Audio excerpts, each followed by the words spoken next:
कि आज हमने समीक्षा बैठक रही पूरे राजस्थान में पिछले 5 माह से दौरे करते हुए आज अंतिम जिला 41वां जिला मेरे स्वयं का गृह जिला बीकानेर जिले में बैठक आयोजित की गई। मुझे आपको बताते हुए हर्ष है, राजस्थान में माननीय मुख्यमंत्री जी श्री भजनलाल शर्मा जी के निर्देश अनुसार हमने गिव अप कैंपेन शुरू किया और जिसमें पिछले साल 1 नवंबर से जो कैंपेन शुरू किया जिसमें आज दिनांक तक 43,18,000 लाभार्थियों द्वारा स्वेच्छा से गिव अप कर दिया जा चुका है और जिसमें बीकानेर जिले में भी राजस्थान में तीसरे नंबर स्थान पर गिव अप में 1,50,123 लाभार्थियों द्वारा स्वेच्छा से गिव अप किया जा चुका है। साथ में हमारे विभाग द्वारा ई केवाईसी अनिवार्य अभियान चलाया गया जिसके तहत 27 लाख लाभार्थियों द्वारा 31 मार्च तक स्वेच्छा से ई केवाईसी नहीं कराया गया, वो योजना से बाहर हुए। तो 43,18,000 गिव अप, जिससे कि राजस्थान सरकार को सालाना सिर्फ गेहूं में 840 करोड़ की जो अपेक्षा थी वो बचत हो रही है। और माननीय मुख्यमंत्री जी द्वारा जब ये गिव अप कैंपेन प्रारंभ किया गया और ई केवाईसी अनिवार्य प्रारंभ किया गया तो हमारे सीएम साहब द्वारा निर्देशित करते पोर्टल चालू किया गया और जिसमें 26 जनवरी से जो पोर्टल चालू किया गया आज दिनांक तक 70 लाख नए लाभार्थी जोड़े जा चुके हैं। बीकानेर जिले में भी 1,51,000 से ऊपर नए लाभार्थी जुड़े जो लंबे सालों से अनेक वर्षों से जो खाद्य सुरक्षा में अपने नाम जुड़ने का इंतजार कर रहे थे, भजनलाल शर्मा जी के कुशल नेतृत्व में राजस्थान एक मॉडल स्टेट भारत में उभरा है जहां इतनी बड़ी संख्या में लोगों द्वारा गिव अप किया गया है। और इस गिव अप के माध्यम से न सिर्फ उन जो नए लाभार्थी जुड़े उन्हें 5 किलो गेहूं मिलेगा प्रधानमंत्री गरीब कल्याण योजना से, बल्कि दूसरा उन्हें मुख्यमंत्री रसोई गैस सिलेंडर सब्सिडी योजना से 12 सिलेंडर मिलेंगे। तीसरा मुख्यमंत्री आरोग्य आयुष्मान योजना से चिकित्सा लाभ मिलेगा और चौथा मुख्यमंत्री दुर्घटना सुरक्षा बीमा योजना से 5 लाख की बीमा राशि उन्हें 5 लाख की दुर्घटना में सहायता मिलेगी। दूसरा, राशन डीलर्स को हमारे उचित मूल्य दुकानदार उनको कमीशन टाइम पर मिले, उसकी भी बैठक में समीक्षा की गई।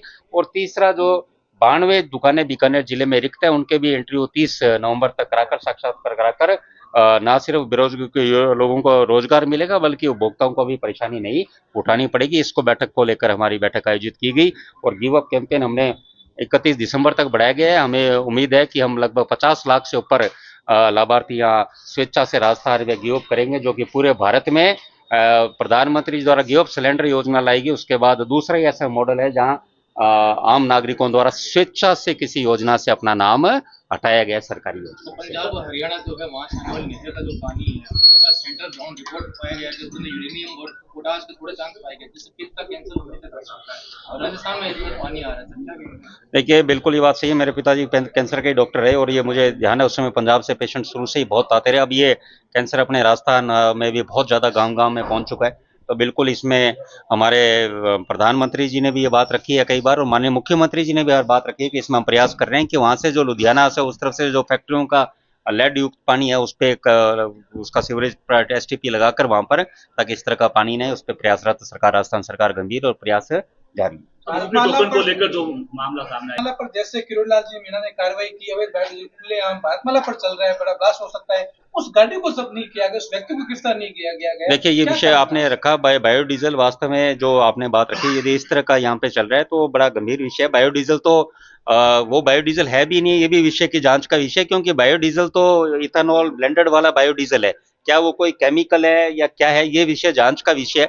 और इस तरह के यदि कोई केमिकल युक्त तो बिना परमिशन के जा रहा है तो सरकार बिल्कुल कठोर कार्रवाई, माननीय मुख्यमंत्री जी के भी निर्देश है और हम भी इसमें लगातार प्रयासरत रहे हैं कि यदि सरकारी नियमों की कोई भी अवहेलना करेगा उसको बिल्कुल भी बर्दाश्त नहीं किया जाएगा।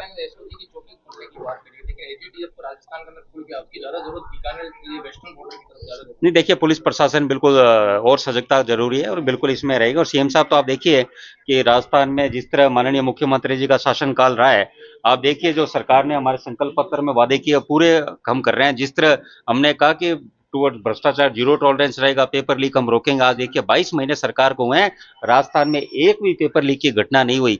मैं एक छोटा सा उदाहरण दूंगा, गंगानगर में जब रोजगार मेला माननीय प्रधानमंत्री जी ने बांसवाड़ा से आयोजित किया तो श्री गंगानगर में एक फर्स्ट ग्रेड लड़की जिसका सिलेक्शन हुआ, जब उसको सर्टिफिकेट दे रहे तो इतनी खुशी, उन्होंने कहा सीएम साहब को मेरी तरफ से धन्यवाद देना कि बीजेपी सरकार बनी तभी मेरे जैसे साधारण घर की लड़की फर्स्ट ग्रेड बन पाएगी, पेपर लीक नहीं हो रहा। तो ये सरकार का लोगों में आम जन में विश्वास है कि भजनलाल शर्मा जी हैं तो पेपर लीक की जैसी घटनाएं राजस्थान में नहीं हो रही।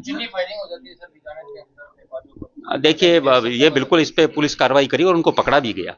और देखो पुलिस ने एक्शन लिया और उनको जो इन्होंने दोषी थे उनको ऊपर कार्रवाई की गई और उनको पकड़ा भी गया, उन पर कठोर कार्रवाई पुलिस कर रही है। और बिल्कुल इस तरह की घटनाओं के लिए पुलिस बिल्कुल रास्ता में सजग है और मुख्यमंत्री लगातार मीटिंग लेकर लगातार कहते रहे कि इस तरह की कार्रवाइयों पर और रोक लगे। और देखिए आपको आने वाले समय में और भी कार्रवाइयां देखने को मिलेगी। उज्ज्वला गैस योजना से लगातार का मुद्दा चल रहा है, लोग ये कह रहे हैं, हम भी ये कई जगह देख रहे हैं, गैस रिफिलिंग की कुछ जगह सेंटर खुले हुए और ब्लैक कारोबारी पूरा हो रहा है, आपके विभाग के देख रहे हैं। नहीं, बिल्कुल ये आपने जो बताया ऐसा होना तो नहीं चाहिए, क्योंकि उज्ज्वला तो आम आदमी के लिए गैस का माननीय प्रधानमंत्री जी का सपना, जो महिलाएं गैस का जो लकड़ी के चूल्हों पर जो काम करती थी, जिनको 1 घंटे जो चूल्हे पर काम करती 400 सिगरेट बीड़ी के बराबर जो धूम्रपान का जो शरीर का नुकसान वो होता था, उसके लिए माननीय प्रधानमंत्री जी योजना लेकर आए और उनको सब्सिडी मिल रही है। तो ऐसा इसका दुरुपयोग नहीं होना चाहिए। और यदि आपने बताया ऐसा कोई विषय है तो बिल्कुल हम उसके जांच करेंगे। और हमारे विभाग द्वारा लगातार कार्रवाइयां की जा रही थी। आप ये अभी तो पिछले 3-4 मई से हमने गिव अप पे ज्यादा फोकस किया, नहीं तो पहले हर सप्ताह हमारे विभाग द्वारा ऐसी कठोर कार्रवाई की थी। जो करे थे उनके खिलाफ सिलेंडर भी जब्त किया और कार्रवाई भी की गई, FIR भी दर्ज की। ठीक है।